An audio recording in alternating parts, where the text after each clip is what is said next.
Alrighty, so few of our subscribers have asked, what is a proper way to get the air out of your lines before you add refrigerant? So if you own a mini split and you come to realize that you probably didn't install it correctly or didn't use Nylog, for example, on your connections, or any other method that we have mentioned on our YouTube channel, then you're probably going to end up adding more refrigerant.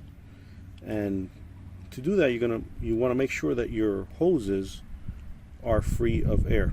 So first, I just wanted to show you, because I have all three here, the differences at the ends.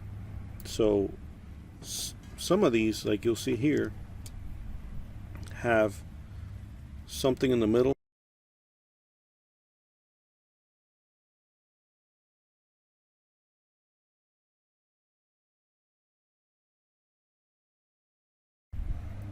that you're used to seeing at the connections on the air conditioning unit. The best way I can describe it to someone is, look at your tires on your automobile or a bicycle. It's basically a little device that when you press it, it will release the pressure, and you don't have that on the other ends. So a common mistake, if you haven't done this before, is putting this on your gauges when these ends right here should be at the source, being the air conditioning system or the refrigerant, the tank of refrigerant. These are the ones that are going to go to your gauges. Okay?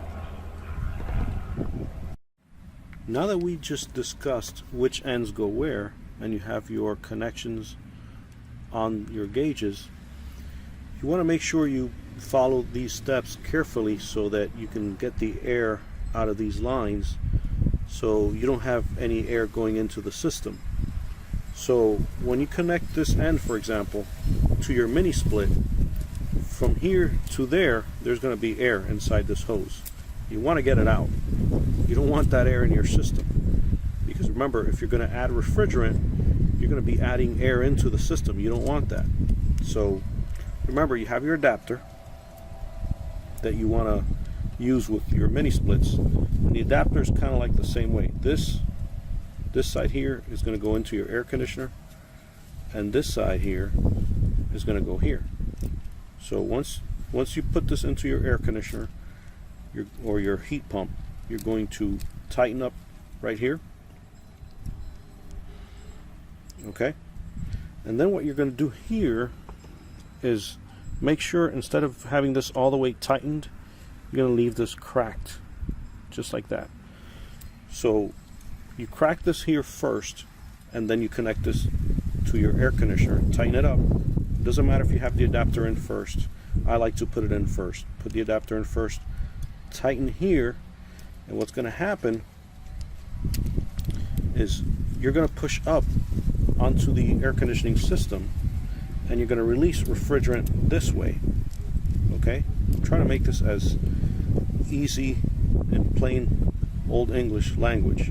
So you're going to push refrigerant this way, and since this is cracked, you're going to feel a little bit of refrigerant here just leak, like psh, and then all you need to do is just tighten it.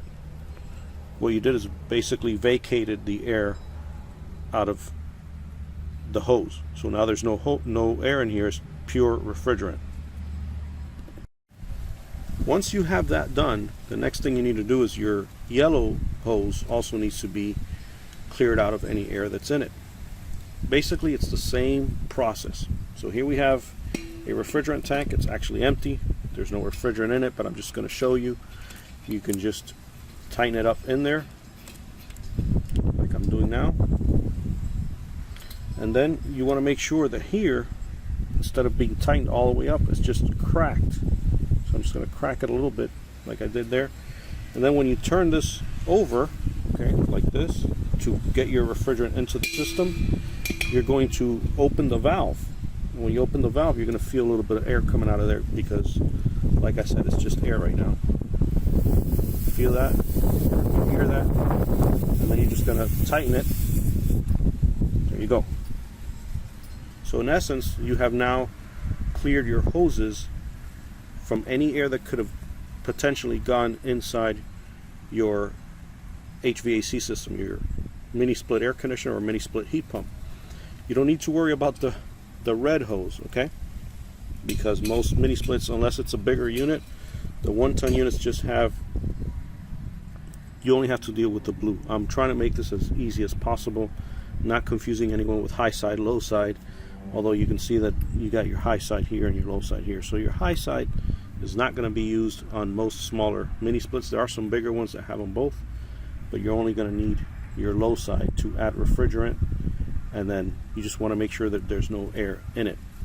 Now don't worry about what you see here, because when we're done with your hoses, just to avoid any contaminants from getting into it, when you're completely done, what you want to do is you take it out of your unit. So this came off of the unit, and you're going to just connect it so that you don't have any contaminants getting inside the hose. Now don't worry about what this is. Is this connected here? No, it's not. As you can see, there's nothing in there. This is just an adapter used in the automobile industry, so it's for other refrigerants, and you just keep it like this, and you're not going to have any contaminants in it when you're storing it away. So hopefully this made it easy for everyone to understand. I tried to do it in a slow-paced, easy to understand manner, so when you're getting ready to add refrigerant into your system, you are 100% sure that you have no air in your hoses. Thank you for watching. If you have any questions or comments, please post it below. Please remember to subscribe to our channel, and we will post links where you can get all these tools, including the adapter that you're going to use for a mini split, so you can get this done all by yourself. Thank you for watching.